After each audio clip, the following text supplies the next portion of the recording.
covering all 4 major sports in the District of Champions. It's the DC Crossover Podcast with your hosts, Mike Cerrone and Ben Simpson.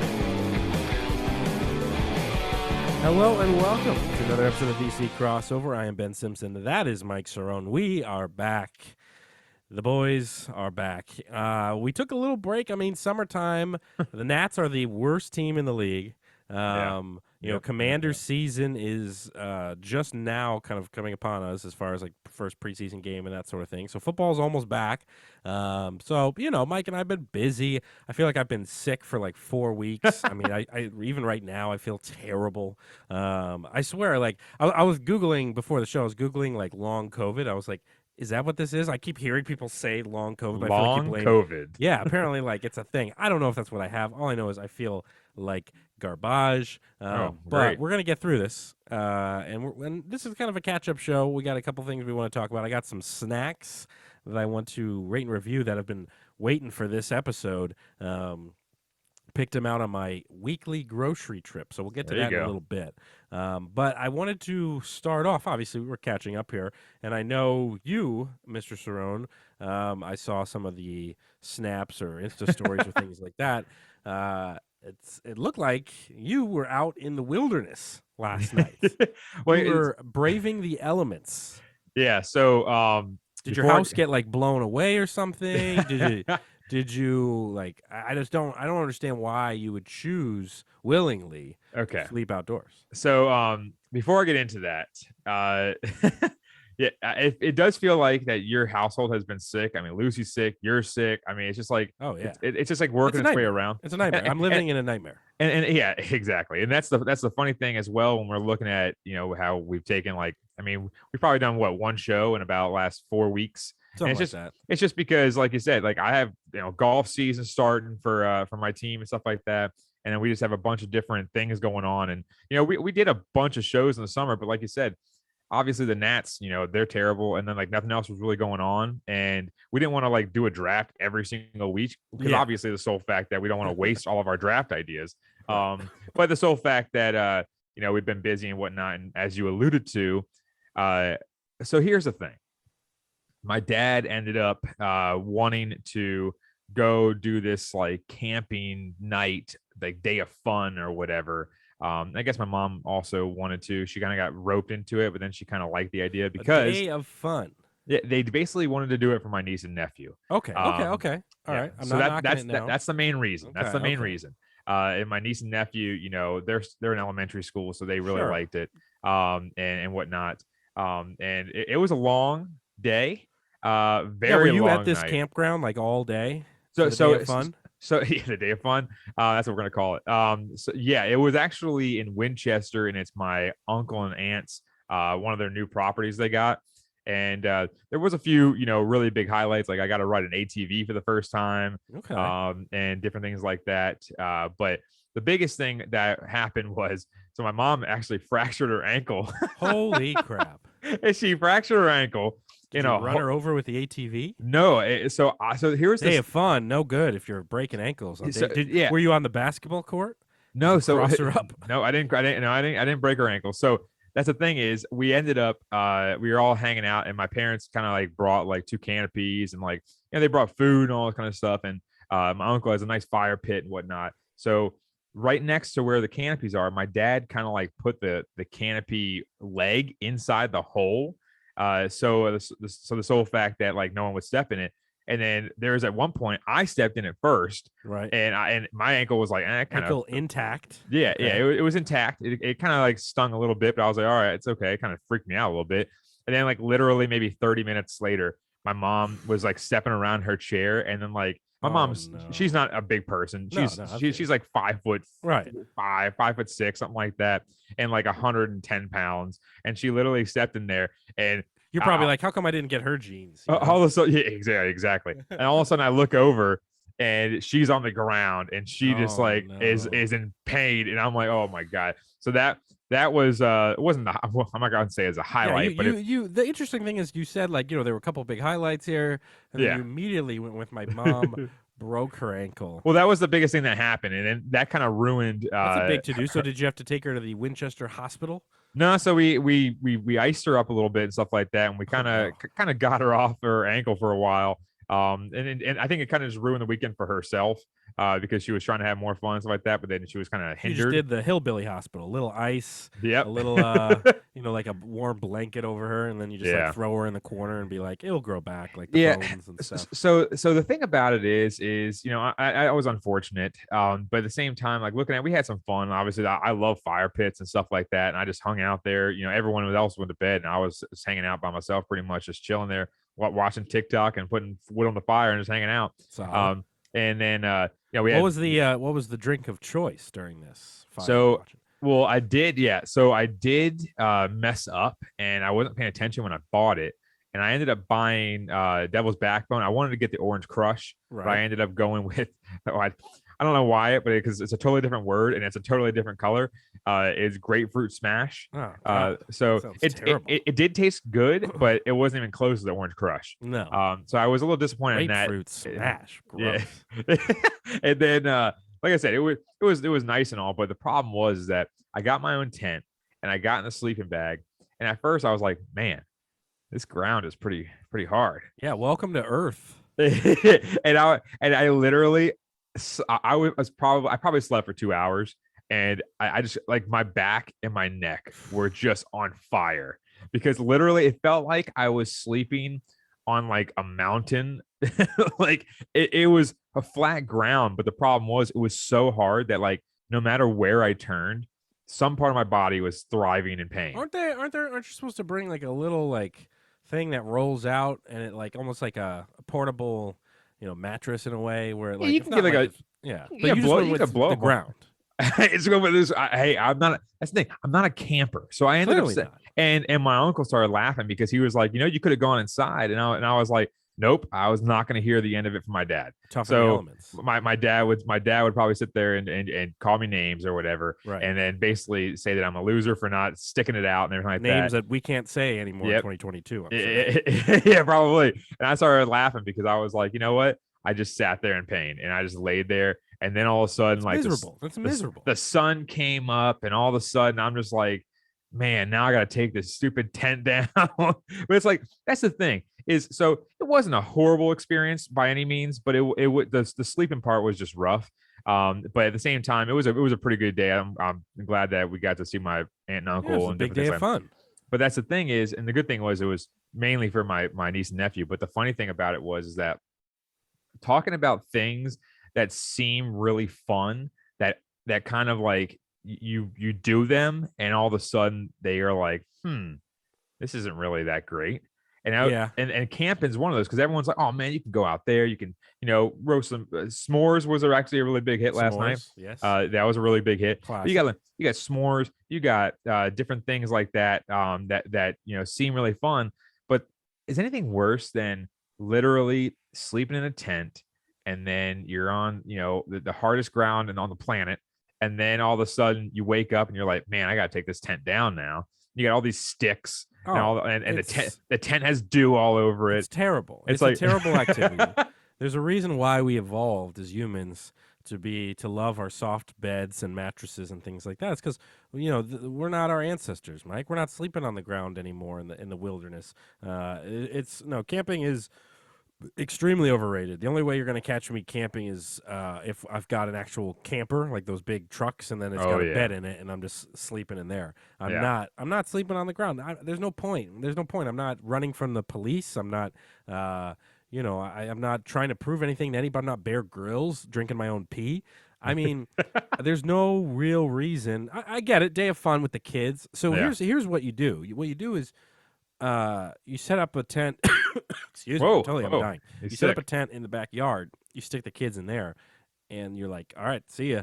And you just like, you secretly lock the back door so they can't get back in case they get scared. And then you're like, we'll just see you in the morning. That's what you do. That's you don't need to go camping for the big day of fun. Let the kids do it. Their backs are, not as developed as ours. Their spines haven't been shattered by life like ours have. And the funny thing is, like, you can honestly make a tent and put it on the deck or something like that, and do something like that. What's the difference? But you need something for your body to sit on, because like I said, I was hurting so bad this morning that I was like, I literally got up and I was like, just put my head down and started putting everything away because it's awful. And then you're just, even if you had a better sleep setup, I still think you would have barely slept because like it's just so different of an environment. Every little like noise outside, you're like, oh, what was that? Like here's the chainsaw guy coming to kill me. Here's the wolf pack. There was a deer. There was a deer at like, of course there was. It was coming to kill you. It was at 2:30 in the morning, and then my sister brought her 2 dogs, and they woke up and started going berserk. This is a nightmare. This is my nightmare. And then there was like insects that were like talking in the night. There were birds or something like that They're were probably going crawling nuts. up your you know where during the night. Like it's just not a good situation. But you're right. Camping is an activity that is good in theory. And then when you're there and it's 2 a.m. and you got bugs climbing all over your eyelids and you're hearing 10 deer and all that sort of stuff, it's not fun. I would say I would put a couple of things on par with that. I'd say like most amusement parks are fun in theory. And Water then when parks, it's like 1 p.m. and it's 150 degrees because it's humid and you're just in a line for 2.5 hours to go on a 30-second ride and you're just packed with the worst of that humanity has to offer. Amusement parks. I remember there was amusement park day one time that Abby and I went years ago, and we went right when the place opened.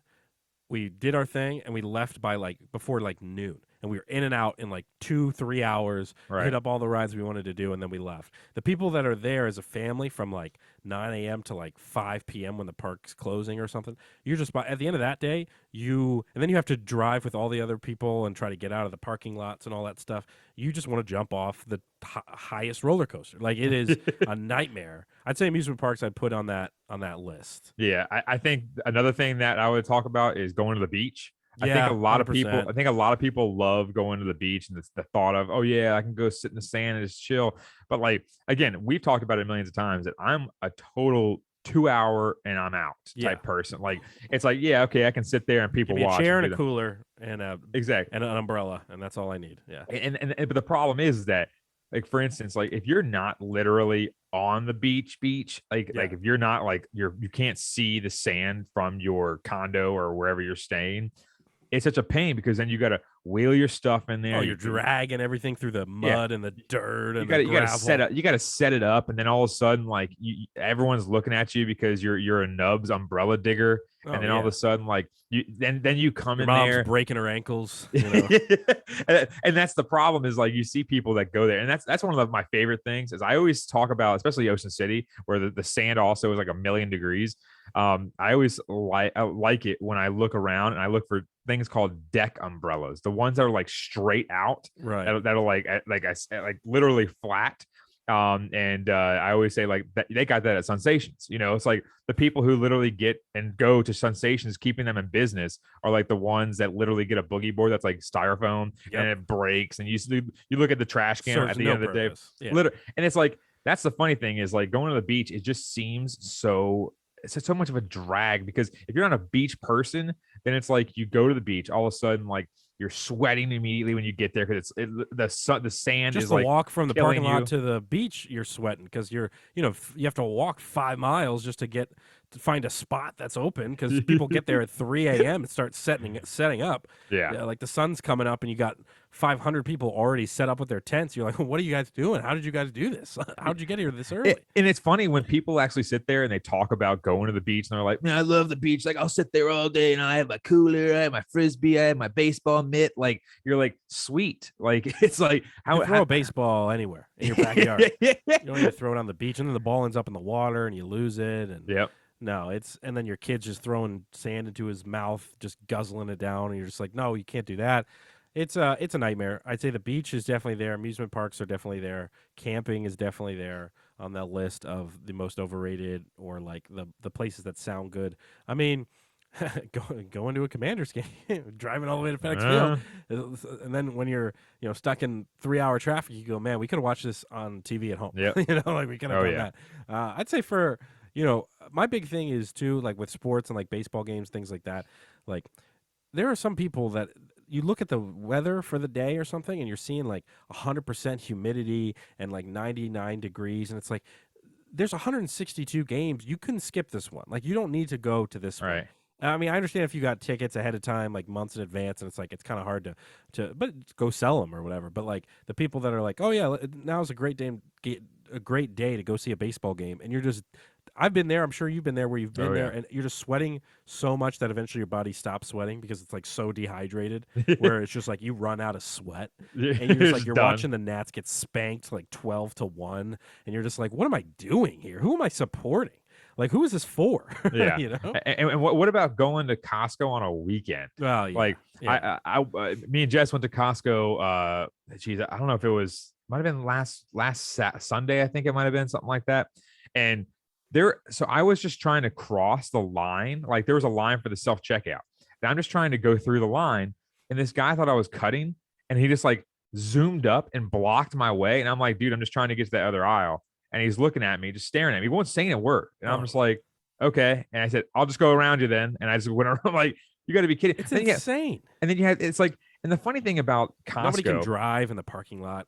Oh yeah, nightmare. Yeah. And then people are sitting there with their blinker on when they're like waiting for somebody to load their car up. Like, you're in the way. They'll stalk you as soon as you exit Costco. You got like, like an 85-year-old grandma with 12 kids just like following your car with the blinker on. Like, are you in your car yet? And that's when you want to like turn around and go back inside, get some more stuff. You're like, screw you. So and that's the thing is, you first of all, there's rules when you go to Costco. First of all, don't abuse the food. This one guy went there and he got like 5 sundaes, and they already ran out of receipt tickets. So like this lady was like asking us to see our tickets so they could give us the food because the line was backing up. But then this other guy was like, do you have cup holders? He asked if you have cup holders. Like, are like, what is this? A McDonald's? Like, and the lady ended up saying, no, this is Costco. That's what she said back to him. He got like all pissed off. Yeah, this isn't a 5-star restaurant. Like, we don't. Yeah. They're not going to treat you. They're just take your foot-long hot dog and your better than average pizza and leave. Yeah, and then the people that think like, oh, okay, we're going to Costco. Let's take the whole entire family with the grandparents, and then like grandma and grandpa are just following them around, just because they want to get out of the house or something like that. Like, you're just like, okay, you guys are taking up the entire aisle with your 3 kids, your grandma and your grandpa, your dad and your mom. There's like 7 people in there. It's like, that's why Costco gets so damn packed, because of the sole fact that everyone's just there as a family. It's like you said, it's not an amusement park. You don't go there and try to like watch your kid sit there and eat. I mean, we were sitting there looking at something in an aisle, and like these kids were like zigzagging, trying to get all these samples. And I'm like, oh God. Like, it was just like, no, it's a nightmare. Man, it was then terrible. It's like some of the stuff people are buying. It's like, do you really need 120 packets of fruit, fruit snacks like right now? Like, you really need to buy 120 of these?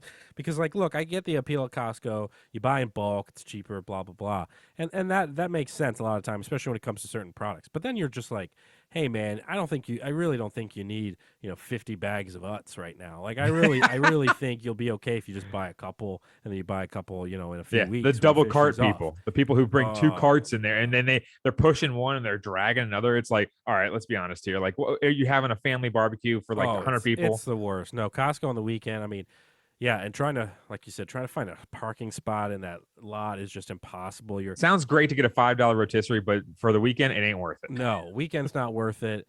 I think this is a pretty solid list. I think, these are definitely the places where like they sound good in theory, and then like you're there and you're just like, why did we do this? Like, why did we do that? Another one I kind of put on the list, like barely, is like, sometimes those big stadium shows for like concerts and stuff, like obviously it depends on the act, but like if you're seeing something at Nats Park and you're in like section 410, and like, are you really hearing the performance, or are you just hearing like the echo bouncing off like, the second deck? Like, I just feel like, is it really worth it to go buy a $75 ticket to go see any of these guys, and you're just like so far away? How could it possibly be enjoyable at that point? Yeah, I've actually never been to a stadium like for a concert. But just, I mean, even like the Winter Classics and stuff like that, where the ice is so much smaller on the baseball field, and you're in like section 420, and all of a sudden you're sitting there like, man, it looks like I'm, playing a Tecmo Bowl. Yeah, there's just no point. It's like all the dots. Like, I understand wanting to have the experience and the stories, but like, are you even getting the experience? Like, are you enjoying this? Because like, you could have watched this on TV at home and had a great time, and then like used your own bathroom and stuff like that, and not had to worry about anything. And it's just like I think some of that stuff can be overhyped. Obviously, big games like World Series or things like that, it's like you'll do anything for a ticket just to get in the stadium. Like I get that part of it, but like a regular season game or like a concert where you're in the last row at the top of Nats Park. There's just no point. It's ridiculous. Yeah, and I don't know. There's just so many things out there that like seem, and that's why we went off on a little tangent trying to talk about this, because it's the whole fact that, like I said, camping, okay, it sounds dreadful because when you're not a camper, then you're not a camper. But at the same time, it sounds cool. We're like, oh yeah, we have a fire pit, we got some off-road vehicles, we got this, we got that, and all of a sudden you get to bed, and all of a sudden you're like, I think I just broke my back because I'm sitting on it's right around like midnight. You go, we could have gotten a hotel. Like we could have done everything we wanted to do for super fun day, and then we could have like gone back to a hotel and had a great night's sleep. It was for the kids. For the kids. Yeah, I get that. And the kids, like, they'll sleep on rocks and they'll be fine the next day. Like kids have amazing bounce back. Like they'll do, like, you could literally like set them on a slab of rock and give them like a wood blanket, and they'll be like, yeah, I slept great last night. Let's eat some breakfast. It's crazy. A lot. I'm telling you, I'm dying. A lot going on. I do want to do some snack taste testing in a bit. Before we get to that, I did want to briefly tell you about, so I teased this a little bit to you earlier. So Abby and I had our 5-year anniversary at the beginning of the month. We were looking back at old wedding photos. Michael was at the wedding there back in the day, 5 years ago.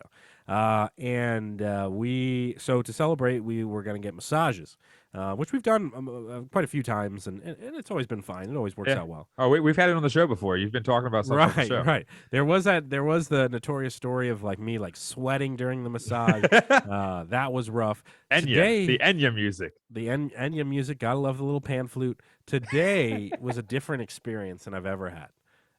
So first off, so Abby told me like a week before, she was like, hey, by the way, like it was really tough to book this. They didn't really have many openings, and they don't really have that many masseuses or whatever available. The only one available for you is Jason. No. And I was like, I've had a guy massage me once before. It wasn't that. It's one of those things that's more in your mind than like I like to think of it. If I'm gonna have a guy massage me, my mindset changes to where like I'm just an athlete. I'm an athlete getting a sports massage from the trainer, the athletic trainer. I'm thinking because like they're getting NBA players are getting massages probably after every game. Yeah. So I'm like, all right, Jason, we can do this. We can do that. We can work with Jason. So the first sign that Jason was going to be a little different experience was we're sitting in the waiting room, and I see a guy kind of walk in. I thought this was like a pizza delivery guy because he's holding like a big pizza box, and he's got like long, shaggy hair, and like looks kind of like a worker at GameStop, I would say. Okay, one of them.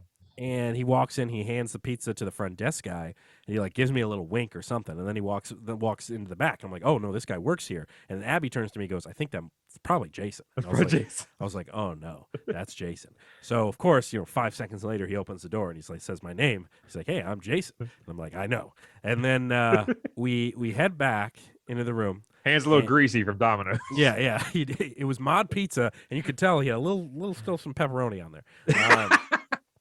So he takes me in the room, and I always do like I never do the butt naked thing. Like I'm always like I'm keeping my boxers on, whether it's Jason or Josephina. I'm wearing my boxers to be fully comfortable. So because they say like undress to like your whatever you want, and I always imagine just keeping all my clothes on and getting under the thing and seeing what they say. Yeah. But so Jason comes in, and when I first start realizing that this is a little bit different massage in the past, because we're having some small talk here and there, and I assume in most situations anybody's he's got talking massages, to you during it. Well, here's the thing, Mike. So in most situations, there may be a tiny little bit of small talk at the beginning, and then the next 90 minutes, all you want to be hearing is the pan flutes, the Enya music. You want to hear the oil splashing onto your back. You want to be hearing the sounds of a massage. Jason had a different approach, Mike, because Jason spoke the entire 90-minute massage. Oh, boy. Mike, I could tell you everything about this man's life. Jason once dated a 40-something-year-old woman when he was 21. Her family was not a fan of this. She's dead now. They broke up. She died, unrelated. He didn't kill her. It was cancer. Okay, making sure. So she died. I don't know how to react to that. I'm like, I'm sorry. Whoops. I mean, like, I don't know. I don't know you. I don't know her. Like, okay, thanks for telling me. She and him met at masseuse school or whatever. He was telling me stories about like one time he woke up with a big crick in his neck and she like really like beat the hell out of him to help out or something. I don't know. It was a weird story. I can tell you that Jason, this is the 5th place that Jason has worked at, which is not a great track record if you ask me. I could tell you at a couple points, Jason was like, hey man, I'm just warning you, this next thing I'm going to try, I've had some people pass out from this. And I was like, what? And then he just starts drilling into my like shoulder blade or something. Deep tissue? He's doing like the elbow of justice. He's like, diving down on me. Which I handled. I didn't like pass out or anything. I was just like, wow, that was very painful. He takes the Theragun thing out. He just starts, highest setting, just onto my back. I'm like, okay. I mean, I hope this is supposed to feel good at some point. He tells me, he's like, yeah, what this thing costs? I go, I have no idea. He goes, $800. And I was like, wow. He's like, I've got 2 of them, and I got them both for free. And I was like, how'd you do that, Jason? And he said, the company that like sells them accidentally shipped him a couple of them, and then after a couple months, they were like, hey, all right, did you like your free trial? Now you can send them back or pay for them. And he said, no, I'm not going to do either of those. I'm just going to keep them. And then he changed his email. And then they never came back with it. So he's got 2 $800 Theraguns. He was telling me the glue was starting to come off a little bit. That was a little worrying. What else was Jason telling me? Jason is looking to maybe move because he and his current girlfriend, not the dead one, he and his current girlfriend live with 2 other roommates. They're not a big fan of that. They're looking at Philly. They're looking at Detroit, actually. They're looking at New York. They found a great place in Brooklyn. At one point, Jason decided to tell me, because, of course, when he asked like what I do, and I said I work for a publishing company, his girlfriend happens to be writing a book. So, of course, at the end of the session, I'm writing my email down for Jason. I'm writing my work phone number for Jason. His eyes lit up and said, man, we're about to get a mansion now after my cash cow. He looked at me. He's like, not only is this man a cow, he's a cash cow. And then at one point, Mike, so he did all my, I will say to Jason, I won't say the name of the business, but Jason did a pretty good job. And I'm sure he's listening to this show. But the part that was weird was the lower half. So he did all the shoulders, neck, all that stuff. I have a really bad neck, so I was like, he was really digging in there, shooting the hell out of it. And then when we got to the lower half, usually, they give you some squeezing on the feet, the calves, they really, it feels great. Jason was like, I do things a little differently. I stretch you out. And next thing you know, my foot's like next to my head. He's literally like, my legs are unbelievably sore right now because those muscles have not been stretched like that and probably ever. And he's like pushing my leg all over the place, like it's going all over. I'm looking like Shawn Johnson at the Olympics. Like my legs are suddenly like up here by my head or something like it was unbelievable. The positions he was putting my body. He was having me. Don't isolate that. He was having me like push back towards him. Like he had me put my foot like right here on his shoulder. He's like, push as hard as you can, man. Oh God. Pushing on his shoulder, and it's like suddenly this is turning into a workout. I thought this was supposed to be relaxing. It was one of the strangest experiences I've ever had. It was one of the strangest experiences, man. It was. And then like 90 minutes was up, and it was like, and then he's starting to sell me on like, you should really get a membership here. And he's like, judging by what went down today, I recommend you come in every like 2 weeks. It's like, I hate that. It was something 100 something something, and it was like, I'm not going to spend $100 something every 2 weeks for you to just beat the hell out of me and like stretch me out like a pretzel. Like this is not enjoyable.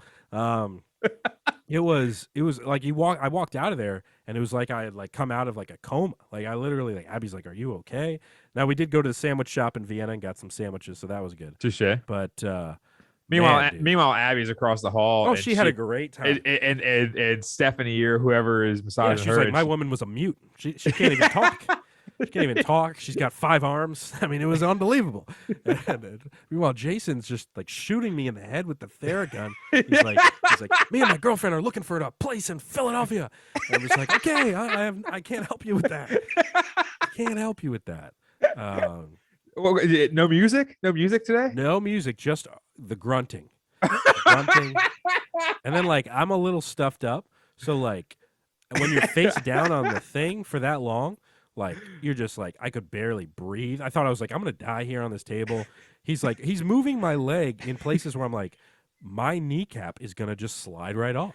Like, there's just no way a leg is supposed to move like that. And he's like, I do this all the time, man. And then it seemed dangerous. And then he's like, do you want the hot stones? I was like, no. And then he was like, they're only like $15 more. And I was like, I'm okay. And then he's like, well, here's just a teaser. And he takes a hot stone, just like shoves it into my back. And it was just like, you're just feeling this rock in between your spine. You're just like, oh my. And then something I slept on last night camping. Yeah, exactly. I had the same experience. And then the one other thing on it was, so he told me, he was like, there's this one move where he's like, for most people, like cracks their back. And he's like, but there was one guy that after I did it, I was so worried. I had him like walk around because I wanted to make sure he could still walk. Like he didn't like get paralyzed. This guy, and man. Then he's like, and here I go. And then he like did it for me. And my back didn't crack initially. And he's like, let me try it one more time. I was like, it's good. I think we're good. I'm okay with it not cracking. You know, I'm fine with it. This guy's like Kenny Loggins living in the danger zone all the time. This man. I'll tell you, he looked like when you picture a GameStop employee. He literally like he didn't look like he would because ponytail. Yeah, ponytail. Yeah, he did have long hair. Of I course. swear to God. And he had like a beard, and you could tell he was kind of a hairy guy. Oh. And it was one of those things where you're just like, I kept my eyes closed the entire time because I was even like when I'm facing up, I'm like, I don't want to look at this guy. I really don't, because then I'm going to remember like this is who's massaging my entire body. It was a trip. It was a trip because the other time that I got massaged by a man, and I'm trying not to make this a habit. It just happens to be the past few times. You know, that guy didn't talk at all. That guy was super buff, and I was like, oh, this is going to be great. This guy's going to like be great at massaging. Meanwhile, that guy was terrible.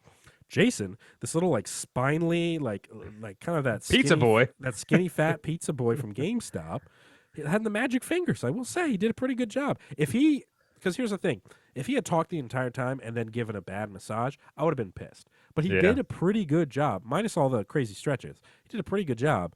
I still feel like garbage, but for those 90 minutes.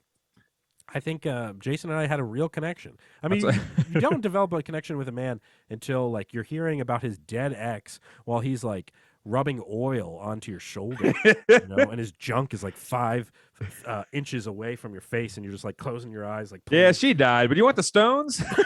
Yeah, here's your rock stone that I'm gonna plunge into your spinal cord. It was an experience. I'll tell you one thing to go along with that is. I hate it when you go somewhere to a place of business like that where I went on Groupon, had a nice. I was like, I need to go to a chiropractor or something like that. Right. And I ended up going on Groupon, found a pretty good deal for a place in Fairfax. After work one day, I went there. The guy was like, it was empty in there. There was no one in sight, and he was like doing the front desk, and he was a chiropractor. It was like kind of weird. Whatsoever. And I went there, and I guess he was like, oh yeah, you see your back's like this, or whatever. It's like this. And I was like, okay, what am I, Franklin the turtle? Yeah. And he's like, yeah, you bad posture, bad. And he had an accent, so he was like, bad posture. And I was like, okay, thank you. And then he like basically cracked my back and did a couple other things. And then he was like, yeah, see, now it's like this. Like, I'm like, okay, sweet. It's like, I don't feel any different. No, you don't. And then they're like, all right, now you got to come back like every week for the rest of your life. Yeah, that's what he said. What? He said, oh yeah, I think you should really, start making appointments every 2 weeks. And I'm like, dude, like I don't have $95 every 2 weeks to spend on a chiropractor appointment for 30 minutes. Oh no, it's a gigantic scam. I did the same thing. I went to Dr. Mo in Fairfax. I'd seen like videos on Facebook, and I was like, that looks amazing. It was like those viral stuff you see on TikTok of like chiropractors, and it's like it sounds like they're squishing a bag of chips, and you're like, I want that to be me. And like I did that too. And then like the guy's like, here's a heating pad. I'll be right back. And then like 30 minutes later, he's like, crack. All right, man. See you in a couple weeks. And I was like, I can't do this every 2 weeks. Like, this is not going to work. And he's like, well, if you don't come back, it's all just going to go back to where it was. And it's like, oh, okay. So this is a waste of time. I'll just be miserable my entire life. I mean, when that guy told me every 2 weeks, I was like, it sounds nice, but I can't do that. Like, what am I, like a housewife? Like, like if I was like a rich housewife, it's like, yeah, I could come here every couple weeks and get my back cracked by Dr. Mo. But we have jobs and like families and stuff. Like, we can't do that. What do you? I'll just I'll just sleep on the ground. Sleeping on the ground, my spine should get a little more flat, right? Yeah. Well, I could sleep where I was sleeping last night, and my spine will be perfectly flat, perfectly flat. I told my uncle, I said I could have slept on a piece of plywood and had a better sleep than I did last night. Oh God, it's all a scam. It's all a scam. But shout out to Jason. Jason, at the place I will not name. Jason from GameStop. Yeah, you sure where you want at GameStop? I might have been. I mean, to be honest, I got a couple snacks here that I want to give you my review for before we hit up trivia and then bid ourselves adieu. So I am starting with the Goldfish Graham s'mores, Mike, and I'm asking first off, have you ever tried this snack? Not at all. I mean, I'm not a big goldfish guy. Like, when there's goldfish there, okay, I'll eat them, but I don't seek out goldfish. I don't like say like, oh, let me go get that ginormous milk carton looking thing and eat goldfish out of a box. See, I'm the opposite. I'm a gigantic goldfish fan. I buy them every week, but I usually just go with the standard. I don't do anything fancy. I do like the standard, like whatever, the cheddar or whatever. Standard fish. Standard fish. I the last couple times I've gone to the grocery, I wanted to pick out foods that I've never tried before and seem a little weird, so I can try them on the show. It is kind of weird, though. Goldfish, I mean, when they're cheddar and then now you have a s'more, that's kind of weird. So this is Goldfish Grahams, too. So it's like Teddy Grahams, but it's like s'mores. So right now, these are all separate pieces. It comes into there's like a chocolate fish, there's this like marshmallow thing, and then there's like this other fish that has a little smile on it. And I guess what I'm going to do is just stack them up. Yeah. Or I guess I probably should get one more graham cracker one, right? Because then that is more of a proper s'more. Okay. Yeah. Right. So I'm gonna take a bite here. Okay. It's taking a bite. I mean, that thing, I didn't know it came in all those different pieces. That's pretty interesting. Mind you, I actually had a s'more last night. I actually had two. Might have had three. I'm not sure. And you know what? The funny thing is when you have s'mores and you're toasting the marshmallow, you have to get a little char on it because the char is the best part. Because you don't want to get a marshmallow and have it like, I heard some people say golden brown, and it's just like too gooey and stuff like that. Like you need a little bit of char on it to melt the chocolate. That's the whole entire point. So this is really interesting because it does come as separate pieces. Yeah, so it's kind of weird. The graham cracker piece, you got the chocolate piece, and you got the marshmallow piece. So the issue I have with this is the only way this will work is if they're consistent and there's enough of each of these pieces in this bag. Because otherwise, you're going to end up with like all graham cracker at the end. Right. Is awful. You might as well be eating sand. So I like his little hat. As one, yeah. That little fedora. It looks like you at camping. He's got the backpack. Yep. So I will say, as a unit, the chocolate, graham cracker, marshmallow. The marshmallow was the most surprising thing in here, Mike, because it actually did have some marshmallow type taste to it. Okay. All of these items by themselves definitely just don't cut it. All of them together do a pretty nice job.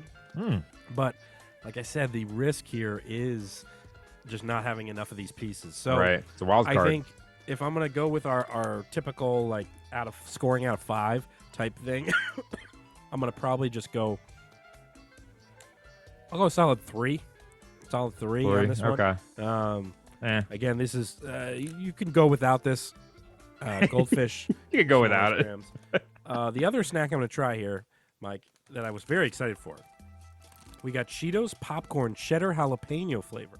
So not only is it Cheetos popcorn, but it's not only just Cheetos popcorn, it's jalapeno cheddar flavor.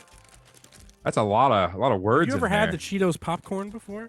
No, I never even heard of it. Yeah, I know I'm not a big like connoisseur of the Cheetos popcorn, but I know like cheesy popcorn is a thing. People like the cheesy popcorn. I'm not. For me, I kind of like my popcorn being popcorn. Like I like the buttery, like aspect to it, or like I'm a big fan of like your white cheddar popcorns and things like that, where it's like I don't feel like a fat ass because I'm having this and this has like 20 calories or something. Right. Then you eat like 10 bags. So this is Cheetos cheddar jalapeno popcorn. So it looks like standard popcorn. There's little kind of flakes and specks here. Ooh, flakes. That must have some of that cheddar jalapeno flavor. So I'm going to grab a couple of these and let's try it out.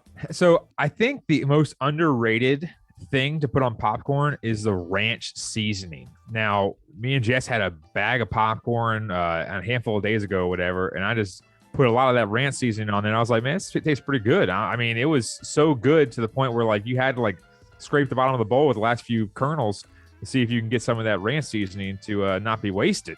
So that's a big thing. The ranch seasoning on the popcorn is very good. Yeah. I'm a big fan of the more buttery, the better. Garlic salt too. Yeah.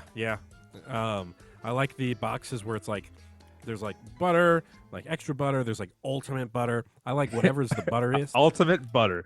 But still, nothing beats that movie theater popcorn. I mean, it's still always going to be the best. So this is really interesting, Mike, because you definitely have, and looking at the ingredients, it does have like jalapeno pepper. It's like real. They use the real thing with it. You get the cheesy. They're very cheesy pieces if you saw in the video. So you do get the cheesy popcorn aspect, but there is definitely a kick, and it does kind of like hang around a little bit in your mouth. So you do have that cheddar, that jalapeno type flavor. This is very good.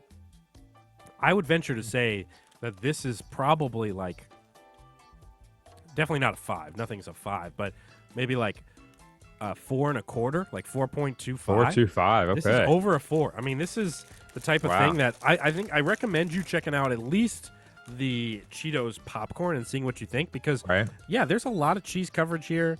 Like they're almost entirely like kind of golden orange type flavor. And then there's the specks. There's these little tiny specks here. I wonder if my camera will ever. It probably won't. Nope. There's these little jalapeno specks. This is very good. It's hey, if you're going in for a second one, I mean that's a good sign, because there's always those type of snacks. And I know we've done it in the past and everything like that, where we go down the snack aisle and we pick a random snack. But there's always those snacks that are like the hidden gems, like the diamond in the rough on Aladdin. Something like that, where it's like, oh, look at this snack. Like no one ever thought about a Cheetos popcorn cheddar jalapeno, like a million words in it, but it actually tastes pretty good. So those are the wild cards and diamond in the roughs that you can find out there in your local grocery aisles. I will continue, I always go to the grocery every Sunday morning. There was one other thing I told you about, but I don't have any here because they were eaten within the first day. Those Oreo like snack cake things. Yeah. I saw those before. I mean, those are unbelievable. Oreo cakesters is what they're called. I'm trying to pull up a picture. If you guys haven't gone to the Oreo aisle recently, you should go and check out Oreo cakesters, because these things are pretty unbelievable. Yeah, that's what you're telling us. Yeah. Soft baked Oreos, basically. It tastes very hostessy, like when you and I did the sweet snacks type tournament. Yeah. I think we got a lot of that kind of flavor there with any of those like cake type snacks we had. But I mean, so it doesn't necessarily taste exactly like an Oreo, but you get the chocolate. The cream is obviously different than an Oreo cream, but that is a very solid snack. So definitely check out Oreo cakesters as well. Yeah, I'm gonna have to get some of those at some point, but gotta cut some lbs here once school starts. Yeah, that's the problem. We're both very fat. Yeah, I remember like a month ago doing this show and being like, I'm doing great. I'm doing my intermittent fasting and stuff. I'm gonna be dropping weight.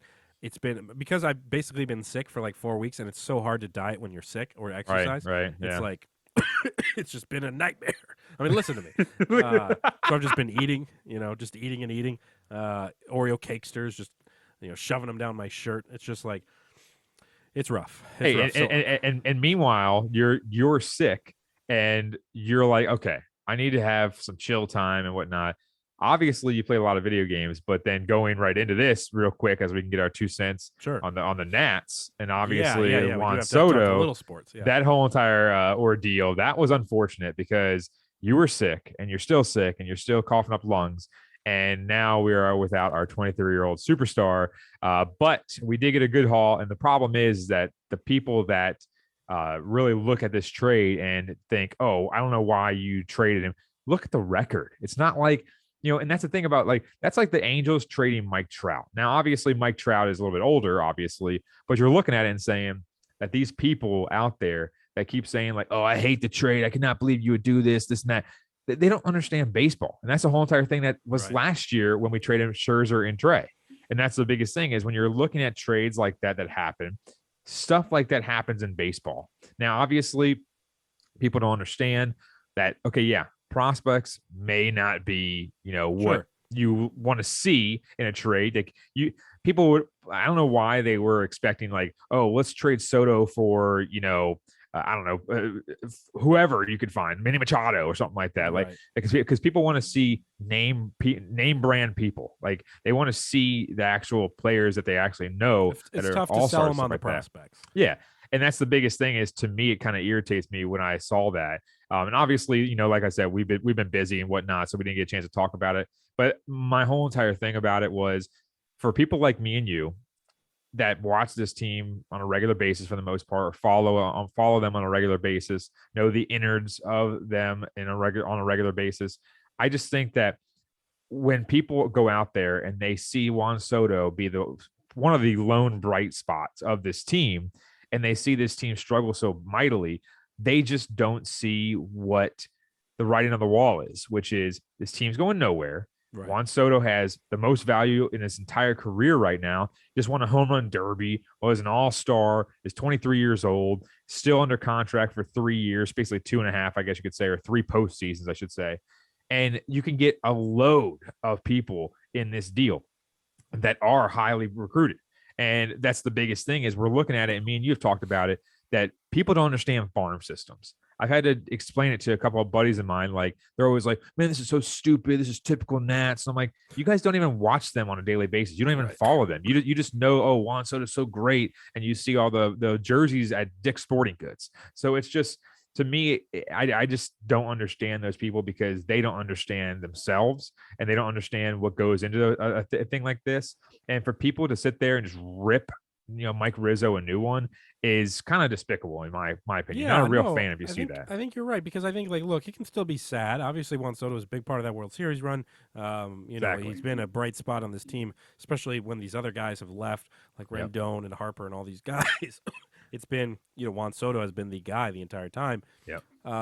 But what's even more sad is the state of this franchise was, heading into the next few years. It's like, there was the farm system has fallen pretty far down. A lot of the guys that were supposed to pan out haven't, like the Key Booms of the world and things like that.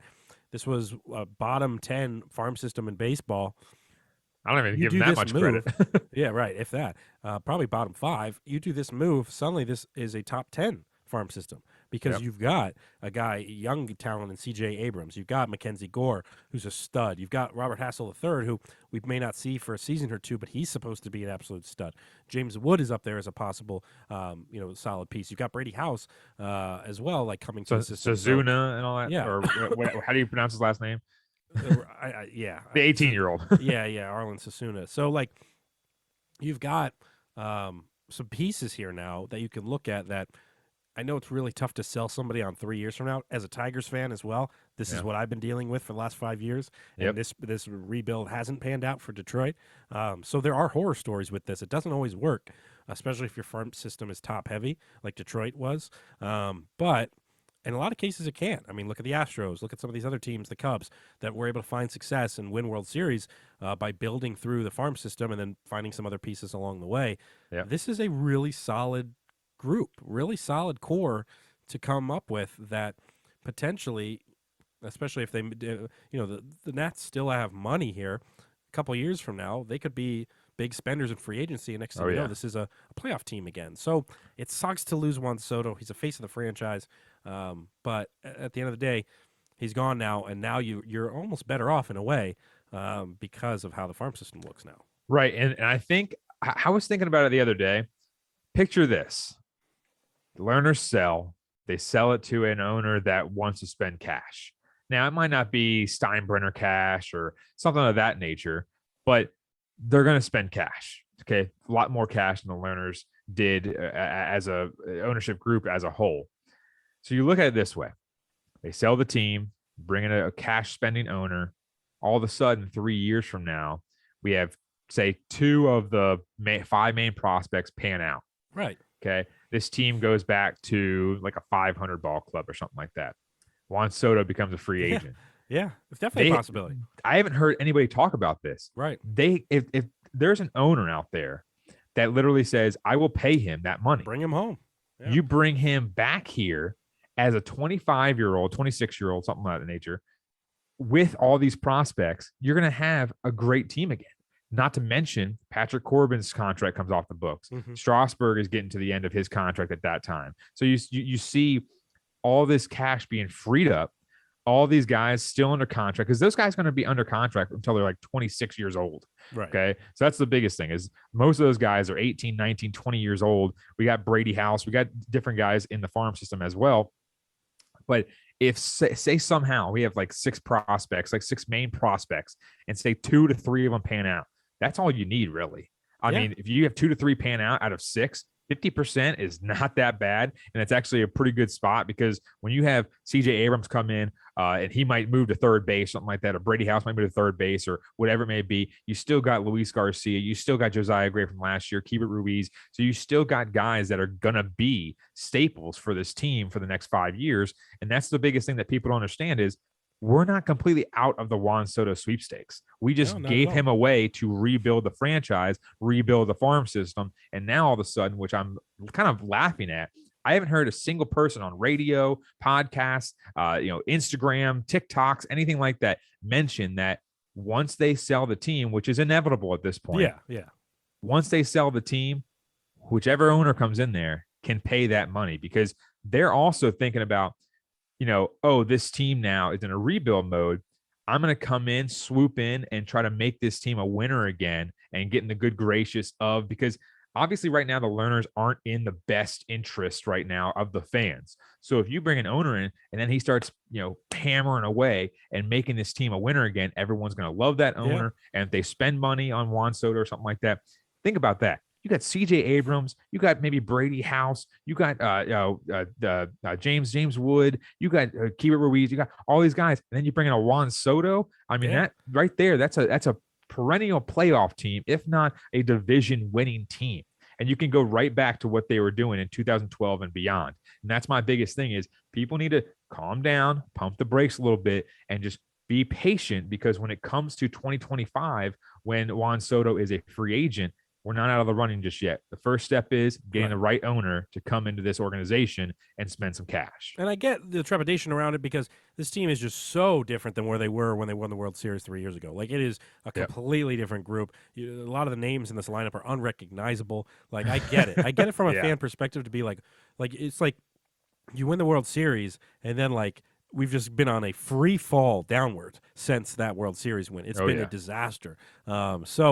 But like you said, there's light at the end of the tunnel here. I mean, just looking at FanGraphs, they have the Nats farm system at 8 overall. And right now they have 6 of our prospects in their top 100 prospects. You got C.J. Abrams at 11, Cade Cavalli at 20, Robert Hassel III at 41, James Wood at 66, Cole Henry at 72, Brady House at 88, and not even counting Elijah Green, who we got in the draft, who will be ranked at some point, like when he's actually playing. And then you've got Christian Vaquero and Jeremy LaRosa. I mean, there's and then Susana's down there. Jackson Rutledge. And Rizzo's big on Vaquero too, apparently. Yeah, so there's a light here, and it's going to be tough, because it may not really show up till 2024, something like that. Yeah, but I mean, you're looking at Brady House and James Wood and some of these guys.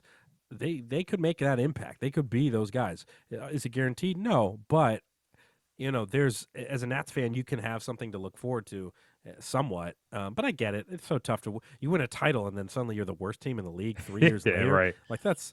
That just shows you how much this team sold out for that championship, and we'll take it 100 times out of 100 because we've got a ring and nothing beats that. Yeah. But it's about, what do our next 10 years look like when it comes to, after you win the World Series? It's like, where are we going to be 10 years from now?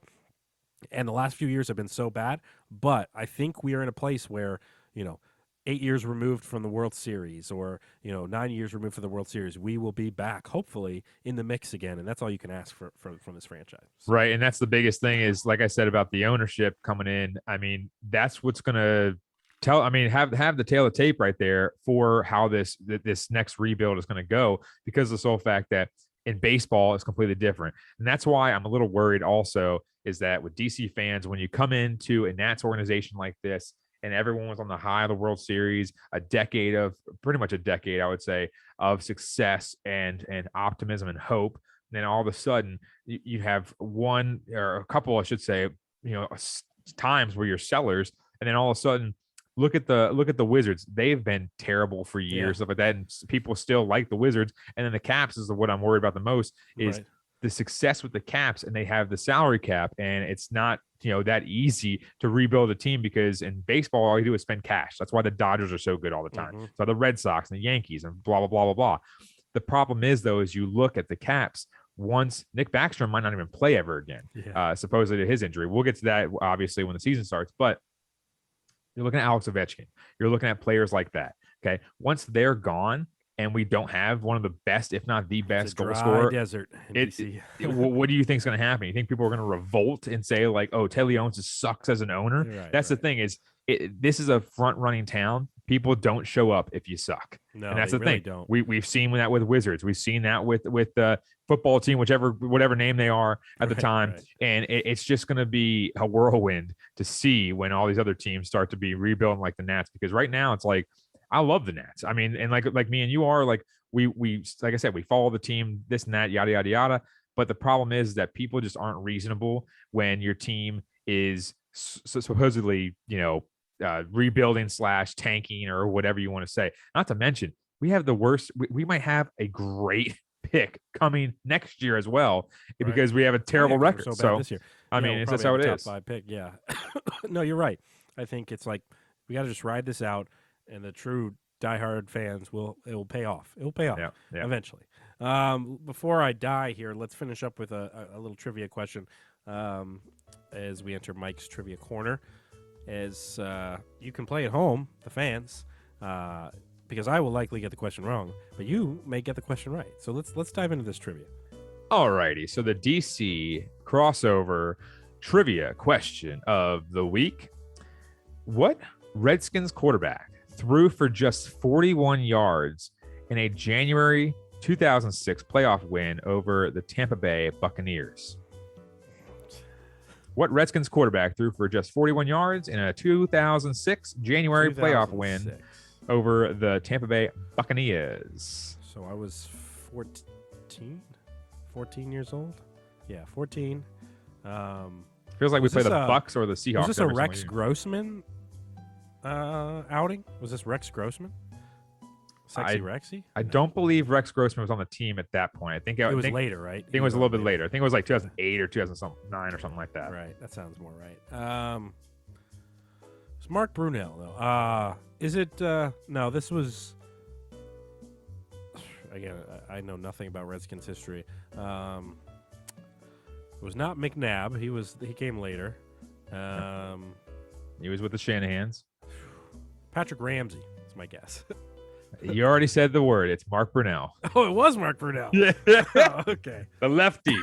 Lefty, sexy lefty Mark Brunell. Oh, man. Right when you said it, I was like, oh, man, I hope he goes back to it. That's all right. The people at home heard me. They know I had it. Yeah, in the bag. You had it. In the bag. The lefty. Oh, man. Sports betting. Thank God we're not doing picks this week, because your boy has not been picking them nicely. Missed out on a couple parlays today by one leg. So it's just been all. I'm just waiting for football season, man. That's all I'm doing. That is the best. College football and NFL betting is the best. It is honestly, like, it is the best sport to bet on. It is. Football is. So looking forward to that. Mike and I, as we approach the start of the season and stuff, look out for we'll start doing some like more season preview type stuff and talking about obviously the season upcoming. It's going to get more sportsy here soon. It's just right now it's just such a dead period for DC sports, so that's why we're talking about goldfish and me getting massaged by Jason. But we'll be back to some regular school starting back up and everything like that. Exactly. So regular scheduled program. There we go. We'll be coming back. But we wanted to give you this episode for those who are loyal fans and are like, hey, man, these guys have been ghosting us for a while. Here you go. Here's an hour of content for you. Be sure to follow the show on TikTok, DC Crossover Podcast on TikTok. Follow the Twitter, the DC Crossover. You can check out Bird's Eye View. Those episodes still been pumping out. Erica McCall has been doing a great job with those. I think we're on like episode 13 or 14 at this point. Second season of that show is available. We produce and edit that show, so check it out. Bird's Eye View with Erica McCall for all things basketball. I am going to go chug an entire bottle of NyQuil. And then I'm going to hopefully dream about, Jason Theragunning the hell out of my back, Mike. But you can follow Mike on Twitter at Surround16. And, we will see you at some point soon, whether it's next week or the week after. We'll figure it out. But the best way to keep up with the show is following it on Twitter. Any final thoughts here, Mike, before we bid the people adieu? Not a lot of final thoughts. Obviously, like we said, we apologize for not doing the regular show as usual. Don't apologize to those fools. Screw them. Yeah. Sorry, Jason. Hopefully GameStop's still around. You know what the best part is that I know someone, speaking of GameStop, I know someone who used to work at GameStop, had so many shares in the company, and then they sold them about maybe 6 months before that whole entire boom of GameStop. Right. And they could have made like 25,000, and they ended up only selling it for like $700. Right. And it's like, that kind of sucks. So that's my final thought is, you know what? No, don't sell your stocks, people. Diamond hands, everybody. We'll see you next week or the week after. We'll figure it out. This has been another episode of the DC Crossover.